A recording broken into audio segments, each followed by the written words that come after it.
NET aqui nessa apresentação, porque, bom, é uma das vertentes que a gente tem seguido no laboratório há algum tempo. Eu, até durante a apresentação, explico por que a gente acabou se interessando por essas estruturas. E aí, ao longo aqui da apresentação, vocês vão entender qual é o contexto, o que levou a gente a se interessar e acabar trabalhando com isso lá no laboratório. Tá? Bom, para começar, eu acho que é legal mostrar o seguinte: quando a gente fica falando, vou falar de NET, vou conversar sobre NET, é importante deixar claro que, assim, a formação dessas estruturas, e na verdade o nome vem de redes extracelulares de neutrófilos, por que a gente acaba falando sobre neutrófilo e volta e meia descamba para falar em NET? Porque, na realidade... Depois eu vejo aí com você a roupinha. Peraí, gente, deixa eu só administrar aqui o... Tá.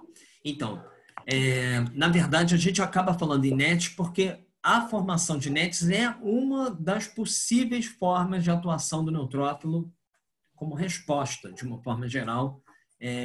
Como o João bem colocou ali na aula dele, na verdade, quando a gente tem respostas aos padrões de patógenos e a gente tem, obviamente, um processo envolvendo patógeno, parte das células que vão responder a esses patógenos vão reconhecer estruturas específicas desses micro-organismos, por exemplo, e desenvolver uma resposta.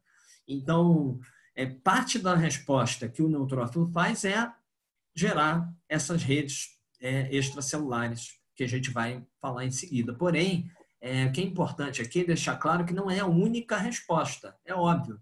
O que o João falou lá de neutrófilo antitumoral, N1, o neutrófilo pró-tumoral, N2, e aí quando a gente fala do N1, do neutrófilo que combate a célula tumoral, a gente está falando de respostas que são outras, não necessariamente ligadas à geração de redes de neutrófilos. Então, essa figura aqui é de uma revisão Time Press no Trends Immunology desse ano. Ela é bem legal porque ela fala, na verdade, de como o neutrófilo pode morrer para executar a sua função, se ele morrer.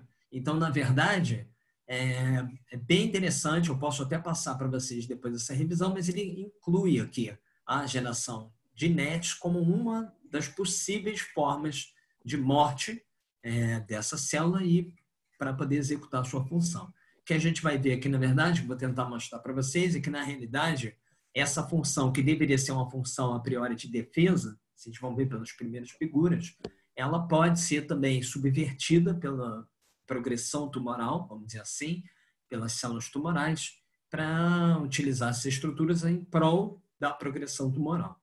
Então, tem várias coisas ligadas a isso. A ideia aqui, na verdade, não é fazer um tratado sobre isso, mas mostrar para vocês alguns pontos que estão envolvidos aqui.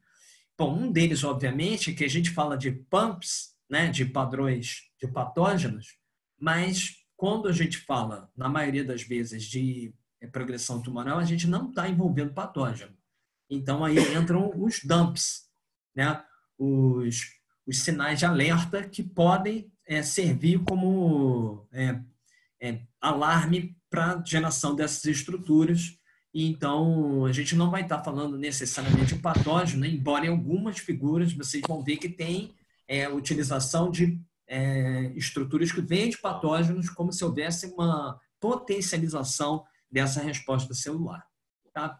Bom, é impossível começar essa aula sem falar desse trabalho, que é um trabalho que definiu o termo, redes extracelulares de neutrófilos. Então, esse é um trabalho que foi capa da Science, de um grupo alemão, liderado pelo Zielinski, que é um cara que até hoje produz trabalhos nessa linha.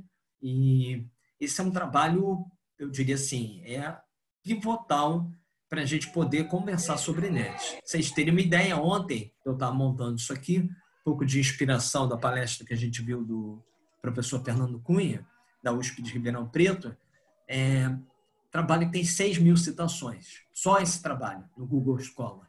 Então, é um trabalho que realmente mudou muito a forma de se olhar para o neutrófilo, e dentre as coisas que sofreram mudança no olhar para o neutrófilo, vocês vão ver que NET está envolvido em um monte de coisas, não é só no câncer, a gente vai ver que essa história do neutrófilo estar presente no tumor e poder desenvolver um papel pró-tumoral tem muito a ver com a formação dessas estruturas. Então, esse trabalho da Science, eu vou mostrar basicamente 2 pedaços de figuras que são importantes para todo o resto da apresentação. Então, o primeiro deles é isso aqui, ó. Na verdade, o que é a rede extracelular de neutrófilos? Então, a rede extracelular de neutrófilos é uma rede que é expelida pelo neutrófilo. Essa rede ela é formada por DNA, então está marcado aqui em azul. E hoje em dia, quando a gente quer mostrar isso, a gente pode usar qualquer tipo de corante que seja específico para DNA. Então, você consegue marcar a parte relacionada com DNA. Obviamente, nesse contexto de uma grande rede que é lançada aqui, é o DNA que vem do núcleo. E preso a esse DNA nuclear, a gente tem proteínas que estão dentro do neutrófilo, mas não necessariamente no núcleo. Então, por exemplo, aqui a marcação de um anticorpo que eles desenvolveram contra o complexo histona-DNA, em vermelho. Então, é um componente clássico das NETs. E a elastase, que o João falou, que não faz parte não está no núcleo a priori, mas durante o processo de formação da NET, a elastase passa a fazer parte. Eu vou voltar a comentar isso um pouquinho mais à frente. Tá? Então, essa figura aqui é uma figura que vai ser referência para o resto da apresentação. Vocês vão ver por quê. Nesse mesmo paper, o que o pessoal do Ziknix mostrou foi que diferentes tipos de bactérias poderiam ser aprisionados nessas redes e, na verdade, além de serem aprisionados, serem mortos por essa rede. Então, na verdade, a rede ela ataca esses patógenos. Então, nesse trabalho aqui, eles fizeram com diferentes micro-organismos, Staphylococcus, Salmonella, Shigella, todos eles são aprisionados e são, posteriormente, vamos dizer assim, mortos por essa componente dessa estrutura.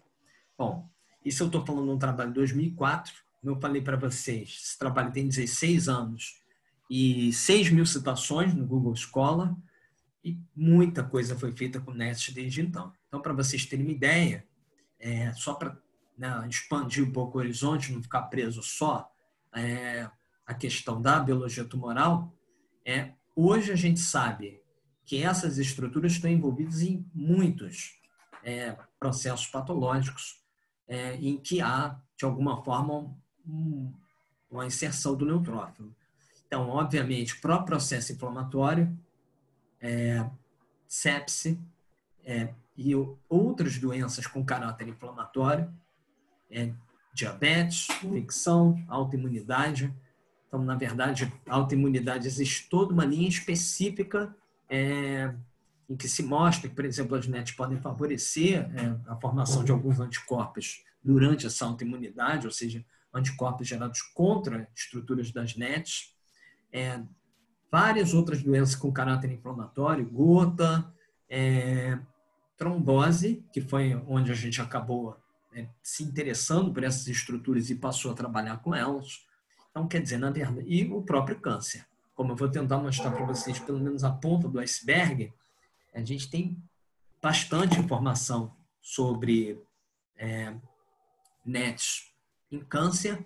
Eu vou tentar apresentar algumas coisas para vocês.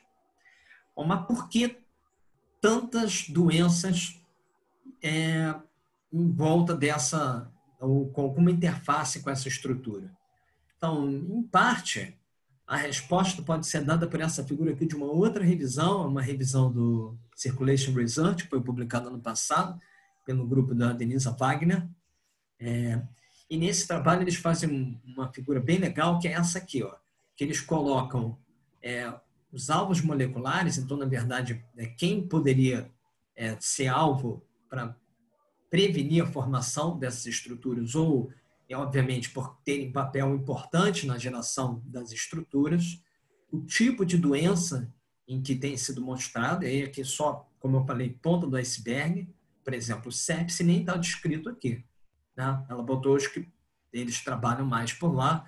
Câncer, fibrose, trombose, diabetes, eles trabalham bastante também. Células que podem conversar com essas estruturas, e o número aumenta cada dia.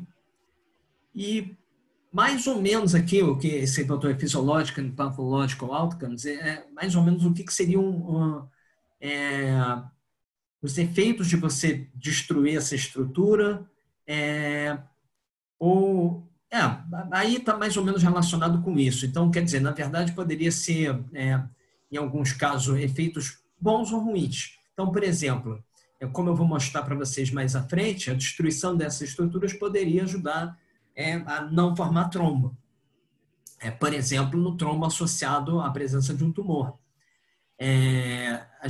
Por outro lado, a gente poderia ter aumento no risco de invasão microbiana, então já seria um efeito colateral. Então, a ideia aqui dessa figura, mostrar para vocês, e em grande parte isso também tem não só o envolvimento de várias formas de se formar NETs, células envolvidas e processos patológicos envolvidos, mas também dos componentes dessa estrutura. São muitos componentes. Como eu falei para vocês, não necessariamente componentes só do núcleo. A gente também tem componentes que não são dos núcleos, fazem parte dos grânulos dos neutrófilos. Então, por exemplo, elastase, mieloperoxidase, defensinas, metaloprotease, etc, etc, etc. Integrinas.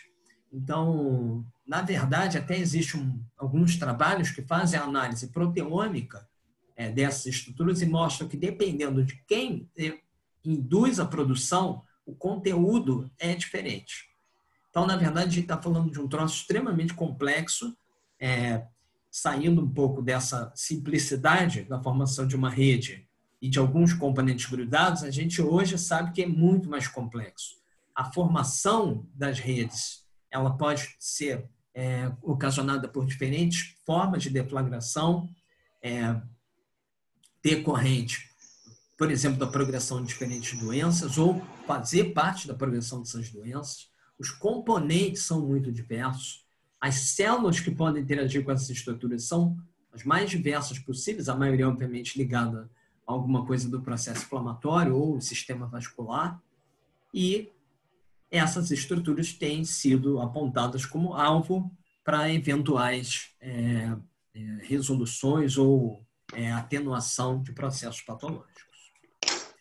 Bom, como eu falei para vocês, a questão da formação dessas estruturas é extremamente complexa. Então, hoje, por exemplo, essa revisão aqui desse periódico chamado Biomolecules, de 2019, no ano passado, é de um grupo que mostrou num paper anterior, publicado no Scientific Reports.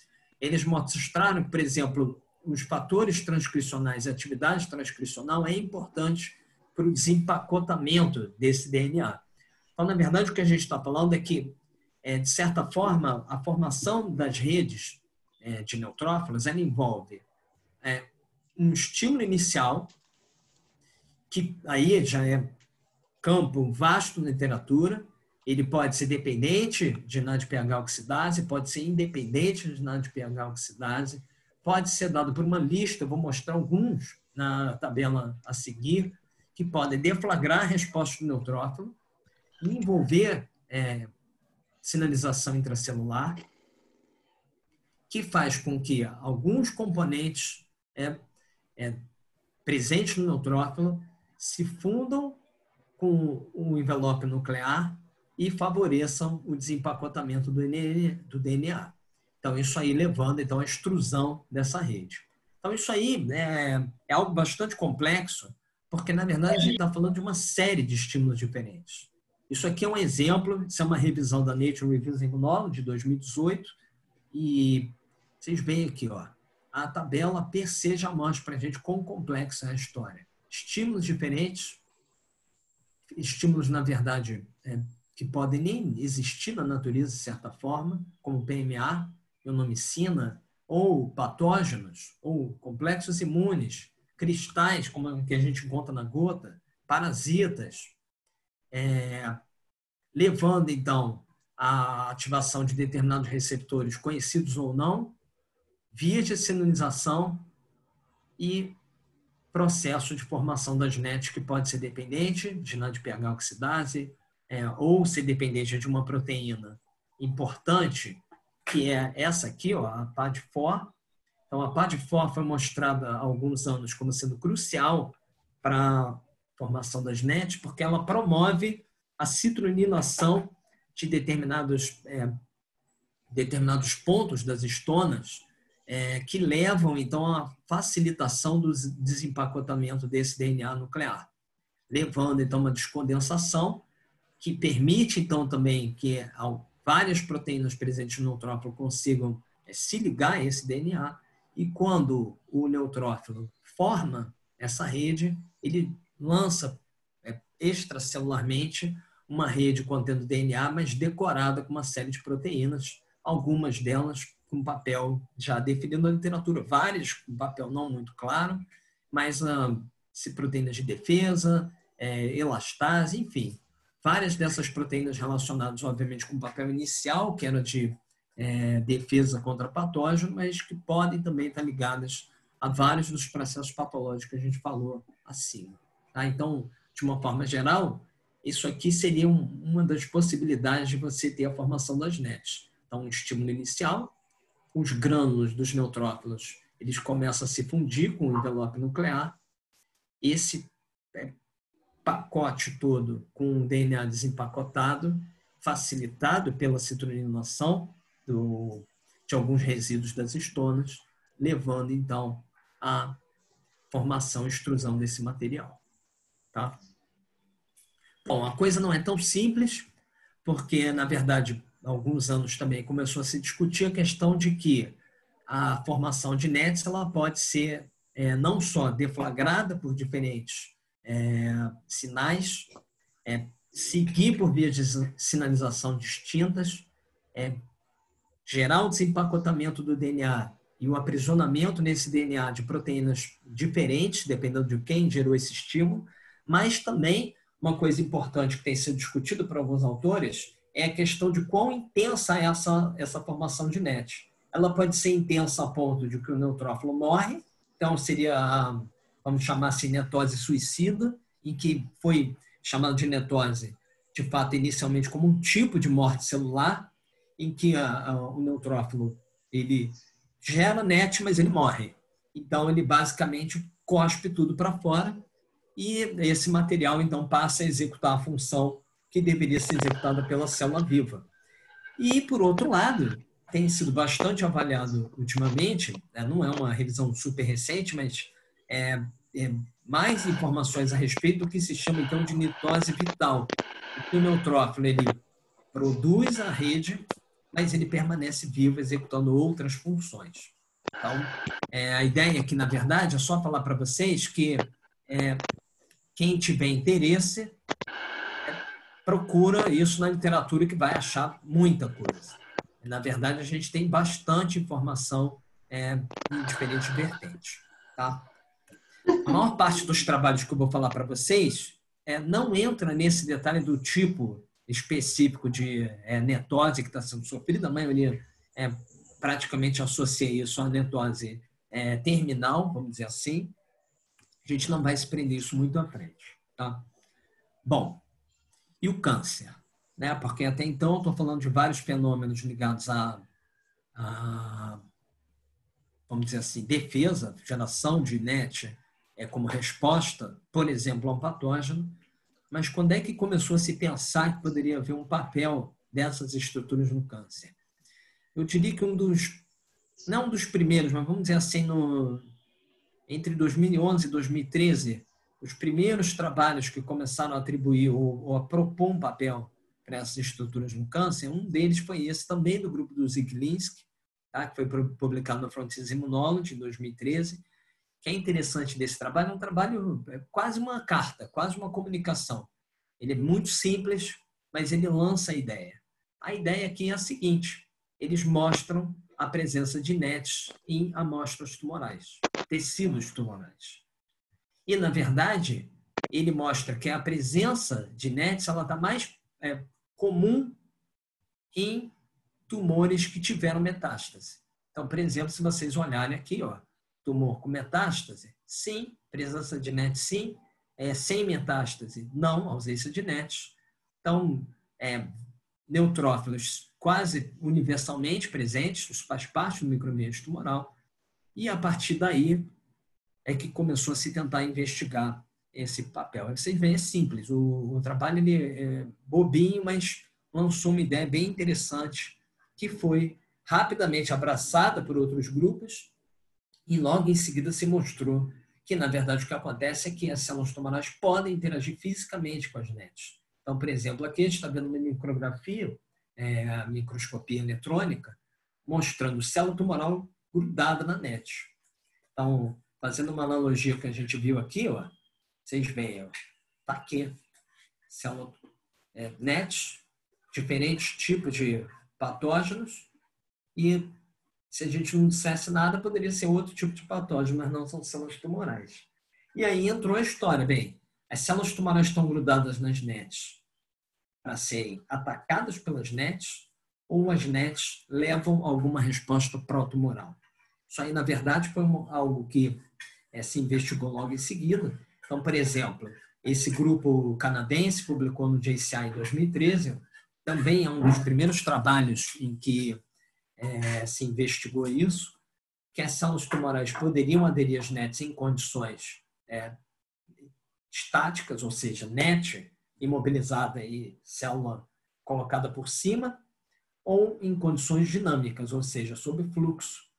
Então, nesse caso aqui, eles usaram uma linhagem de célula de câncer de pulmão, mostrando que elas são capazes de interagir com as NETs. Na verdade, o que eles fizeram aqui foi colocar neutrófilo, tratar com PMA, e esse neutrófilo, com o tratamento PMA, teoricamente, teria as NETs, porque se você consegue reverter com DNase, e nesse caso eles trabalham muito com o inibidor de elastase, você teria, porque nesse caso aqui o inibidor de elastase, ele interferiria nessa etapa de geração das NETs. Vários grupos mostraram que a elastase ela é importante durante a formação das NETs. Então, se você tem um neutrófilo tratado e esse neutrófilo forma NETs de fato, você consegue ter o aprisionamento das células tumorais. Se você, de alguma forma, impede a formação das NETs ou destrói as NETs enquanto você está fazendo lá o ensaio, você teria menos células aderidas sob condições estáticas ou sob condições de fluxo. Tá? Esse grupo, então, mostrou pela primeira vez que as NETs poderiam ter um papel na facilitação da metástase. Então, eles usaram um modelo bem interessante que eles faziam, induziam um processo inflamatório nos animais por fazer um processo inflamatório no seco dos animais por pulsão, pode-se dizer assim, né? E a posterior administração das células e a quantificação das metástases 2 semanas depois. Então, vocês veem aqui que nos animais que foram submetidos a esse processo de inflamação sistêmica por causa da perfuração no seco, esses animais apresentavam um número muito superior de metástases hepáticas após a inoculação das células tumorais. Aqui, no caso, são células de tumor de fígado, tumor coloretal e a metástase no fígado. E se essas NETs eram destruídas pela DNase ou haver o tratamento com o inibidor de elastase, que teoricamente previne a formação plena de NETs, você tinha uma atenuação do número de metástases. Então, quer dizer, esse trabalho aí, na verdade, ele foi o primeiro trabalho que fez a associação entre formação de NETs e facilitação da metástase. Posteriormente, poucos anos depois, foi publicado esse trabalho na Science Translational Medicine, mostrando que a célula tumoral PC ela é capaz de formar um envoltório contendo NETs. Então, essa célula aqui é uma célula que eu vou explorar um pouquinho depois também, porque a gente também usou no laboratório. É um modelo de carcinoma mamário agressivo, murino. E essa célula, quando você injeta na circulação, ela acaba tendo uma certa preferência por se alojar no pulmão dos animais para formar, quando você inocula intravenosamente. E se então você vai ver a presença de células com, no caso aqui, a célula tumoral em vermelho, né? Ela tinha um marcador fluorescente, neutrófilo em verde, ou com marcador de neutrófilo, e DNA em azul. Então, o que eles mostraram é que a inoculação dessas células levava à deposição de células tumorais num sítio de preferência, né, metastático com envoltório de NETs. E isso era drasticamente reduzido se você tratava os animais com DNase 1. Novamente, a DNase ela acaba permeando vários dos trabalhos aqui, por ser uma forma de você tentar associar a rede de neutrófilo com um fenômeno biológico, destruindo a rede com uma enzima recombinante. Então, isso é um trabalho bem interessante também, tem bem mais informação nele, mas eu diria que esse e o trabalho anterior são os trabalhos que assim, consolidaram a questão da metástase e das NETs. Bom, no laboratório, então, na verdade, aqui a gente entra na seguinte pergunta, ok, como? Né, assim, eu não vou ter tempo para falar em tudo, mas eu vou pincelar um pouco aqui de como na verdade, que as NETs poderiam facilitar a metástase. Então, uma das formas seria a abordagem que a gente usou no laboratório, que foi de incubar células tumorais com redes de neutrófilos isoladas, não mais com neutrófilos ou neutrófilos tratados com PMA, mas tratando os neutrófilos com PMA, isolando as NETs e colocando as células tumorais de baixa agressividade em contato com essas estruturas. Vou mostrar só uma parte do que a gente publicou esse ano, que esse tratamento de células tumorais pouco agressivas com NETs isoladas leva à regulação de vários fatores pró-inflamatórios, IL-1-beta, IL-6, IL-8, receptor de IL-8, metaloprotease 2 e 9. Vocês veem que em alguns casos é um aumento bastante dramático na expressão gênica desses fatores, e todos eles já foram, de alguma forma, associados à metástase. Então, a gente tentou fazer uma associação, isso é resultado in vitro, a gente tentou fazer uma associação disso com o que acontecia em pacientes, mostrando, através da análise de banco de dados, de RNA-seq, mostrando que genes associados a neutrófilos estavam mais enriquecidos em subtipos de câncer de mama mais agressivos. Então, cada um desses fatores que está escrito aqui é o que a gente chamou de um marcador de neutrófilo. Então, a gente fez uma espécie de assinatura de neutrófilo. Então, a gente juntou alguns genes que já tinham sido usados para isso na literatura, não necessariamente com câncer, e a gente, fazendo essa análise individual entre os subtipos de câncer de mama e um determinado gene da assinatura, a gente viu que ele, na maioria das vezes, está mais presente nos subtipos mais agressivos. E quando a gente fez isso agora, correlacionando com alguns dos fatores que a gente viu in vitro, a gente viu que havia uma correlação positiva, por exemplo, entre a presença de neutrófilo e a expressão de IL-1-beta. Então, aqui cada um dos genes da assinatura neutrofílica, e aqui são os genes que a gente analisou, IL-1-beta, IL-6, IL-8, CXCR1, que é o receptor de IL-8, metaloproteases. A gente também analisou algumas proteínas correlacionadas com um fenômeno chamado transição epitélio-mesênquima, que é uma outra história à parte, em que você tem uma mudança fenotípica das células tumorais para adquirir um fenótipo mais invasivo, mais metastático. Então, a gente viu que alguns desses fenótipos ligados à transição epitélio-mesenquimal também estavam associados à maior presença de neutrófilos. Em vermelho, na verdade, é a perda de característica epitelial, que a gente viu que é associada ao ganho de característica mesenquimal. Ok? Bom, ainda nessa história da metástase, tem um trabalho que foi publicado esse ano por um grupo chinês, uma revista chamada Journal of Hematology and Oncology. Eu tive o prazer de rever esse trabalho na época, trabalho muito bonito mesmo, em que os caras fizeram uma coisa completa, usando também o modelo de carcinoma coloretal.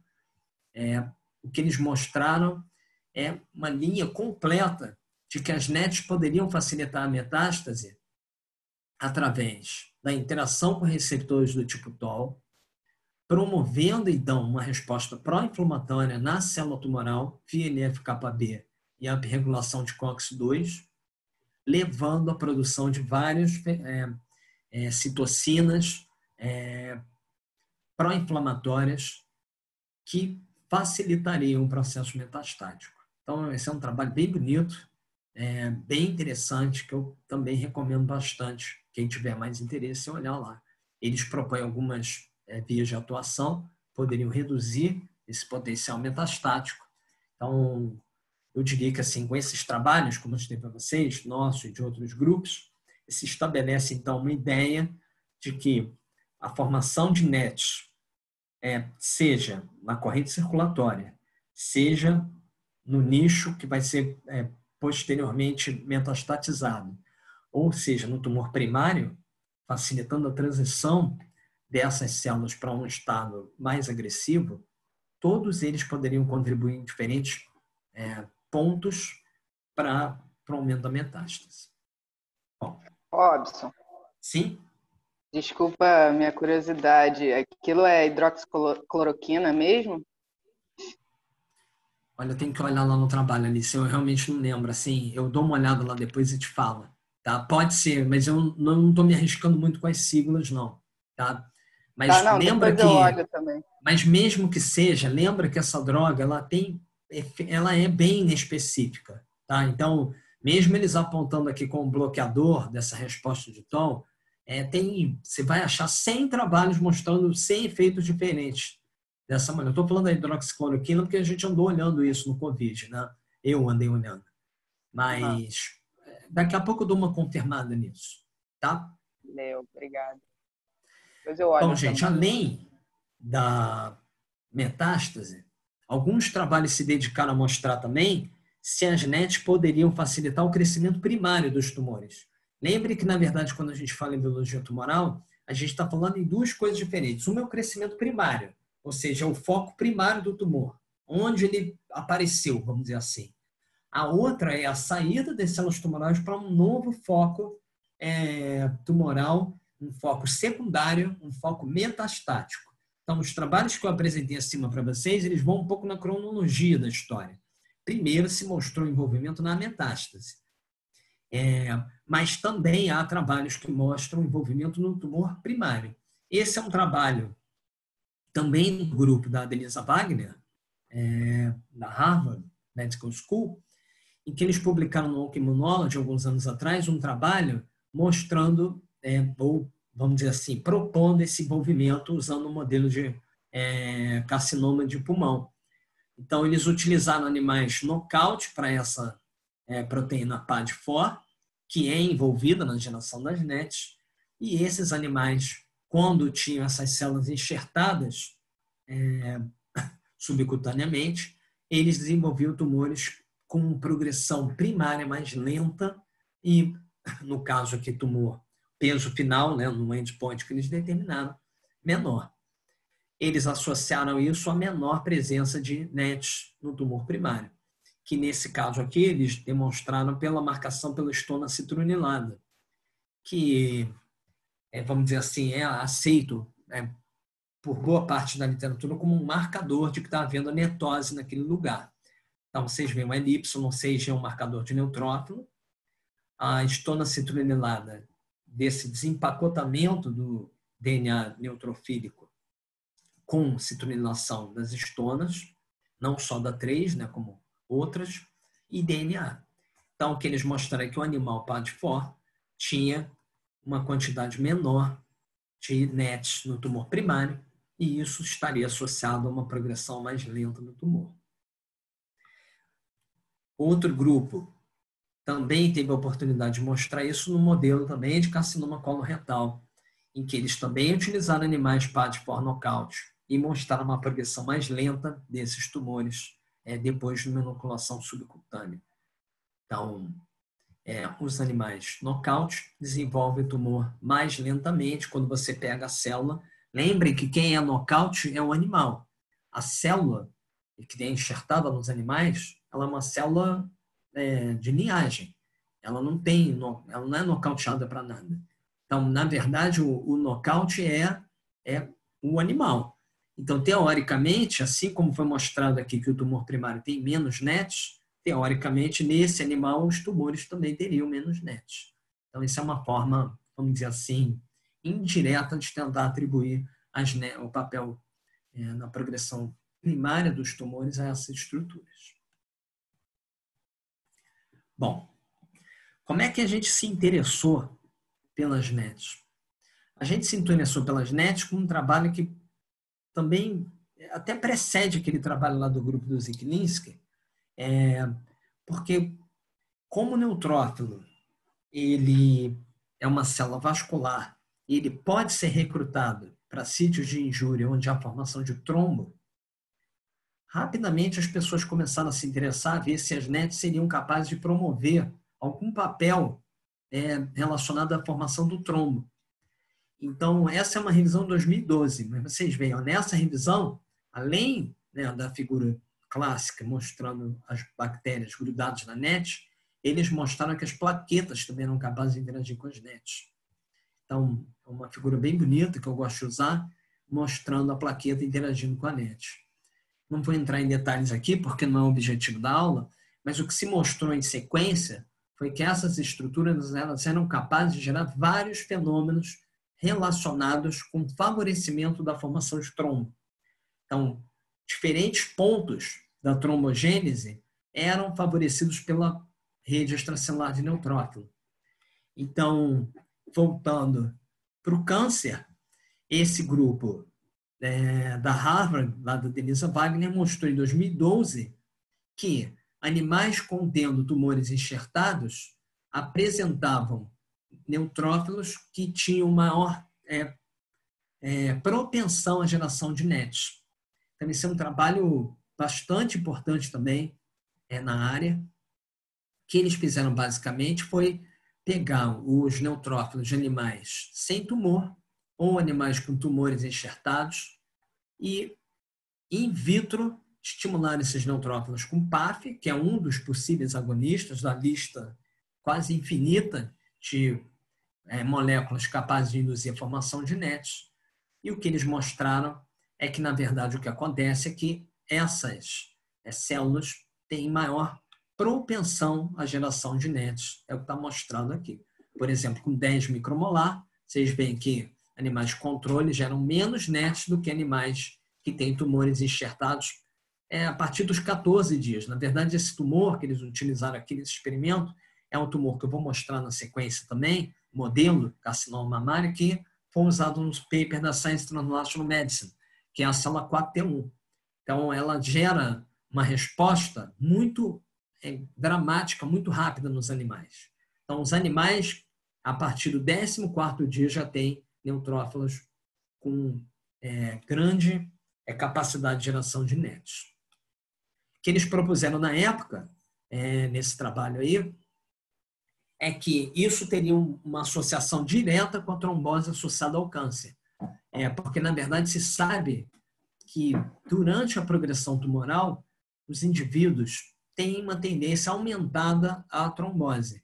Claro que isso varia, de acordo com o tipo de câncer e com o estágio, com vários fatores. Mas a gente acabou se aproveitando dessa informação para desenvolver um trabalho também. Então, a gente usou a linhagem 4T1, carcinoma mamário, murino, e comparou com uma outra linhagem chamada 67NR. Na verdade, elas são linhagens parentais. Essa linhagem ela não gera metástase e essa linhagem gera metástase. É uma linhagem muito agressiva, causa várias modificações no animal que recebe o enxerto dessa célula. Nesse caso aqui, a gente fez o enxerto na mama de fêmeas e as fêmeas que recebem essa célula têm mudanças bem mais sutis, embora o tumor evolua praticamente igual no crescimento primário. Então, vocês veem uma diferença inicial é essa aqui, número de neutrófilos. Animais com 21 dias possuem uma quantidade bastante elevada de neutrófilos, monócitos também, plaquetas não nem tanto, mas a quantidade de neutrófilos aumentada é bem dramática. A gente mostrou que esses animais, usando um modelo de trombose venosa, em que você faz uma estenose num local específico, né? Aqui na veia cava inferior, logo abaixo das ramificações renais, você reduz o fluxo em cerca de 80% a 90%, e se você avalia isso em 6 horas, você tem trombos em praticamente todos os animais. Porém, trombos em torno de 1 miligrama. Quando você usa um animal com um tumor enxertado de 21 dias, esses trombos triplicam de tamanho. Quer dizer, não é que triplicam de tamanho. A média de tamanho de trombo desses animais é cerca de 3 vezes maior do que dos animais que não têm tumores enxertados. E o tumor não metastático, embora tenha uma certa variação, alguns nem formam trombo, a média é na mesma faixa dos animais sem tumor. Então, a gente mostrou que, na verdade, essa neutrofilia, ela está associada em paralelo, vamos dizer assim, a uma maior formação de trombo, e a gente tentou linkar os fenômenos bloqueando a formação de NETs ou destruindo as NETs. Então, a gente fez agora os ensaios só com animais com tumor enxertado, né? Agora num tempo menor, por isso que está na faixa de 2 miligramas, aqui a gente usou 3 horas, e quando a gente tratou os animais com DNase, a gente não vê a formação de trombo, e quando a gente tratou os animais com esse bloqueador dessa enzima, PAD4, lembrem, é o que promove a citrulinação das histonas, ajuda no desempacotamento do DNA, extrusão desse DNA, a gente também viu uma redução significativa.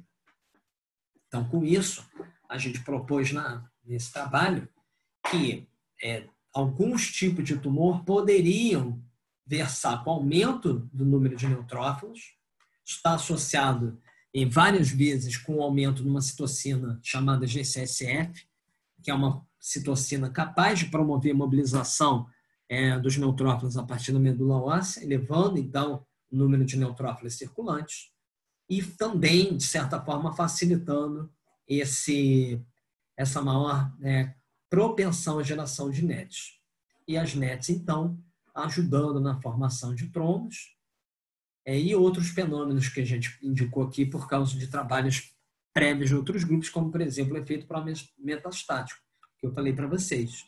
O efeito pró-metastático é bastante bem demonstrado, dano endotelial, dano ao órgão em modelos de câncer, progressão primária, mas aí mais relacionada ao neutrófilo residente no tumor primário, enfim.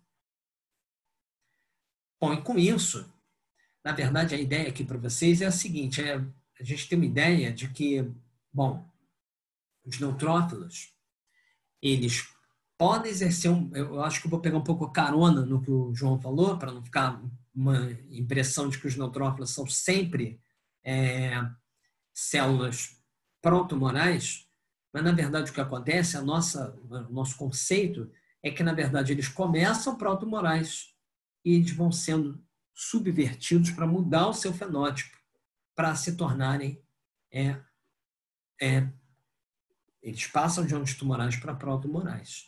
Nesse shift de antitumoral para protumoral, a gente vai ter em paralelo também um aumento na geração dessas estruturas, que a priori seriam estruturas envolvidas em defesa, mas que podem também exercer uma série de fatores que ajudam na progressão tumoral.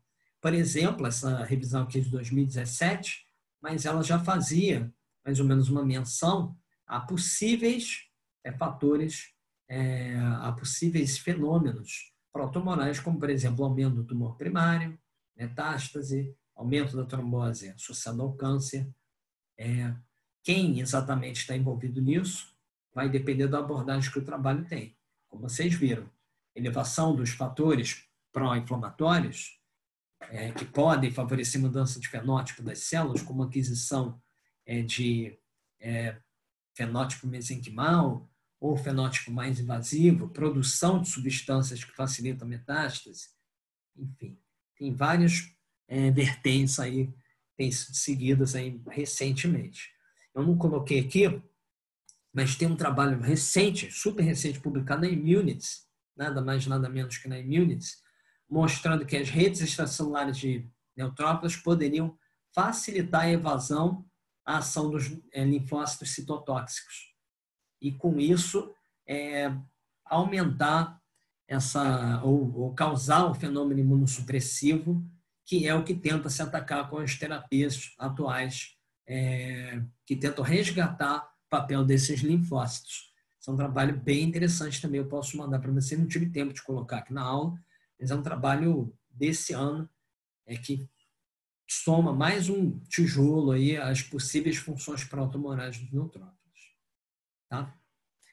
Bom, gente, basicamente era isso. A ideia, então, era dar um panorama geral para vocês. A gente deve escolher 1 ou 2 trabalhos aí para vocês falarem no curso.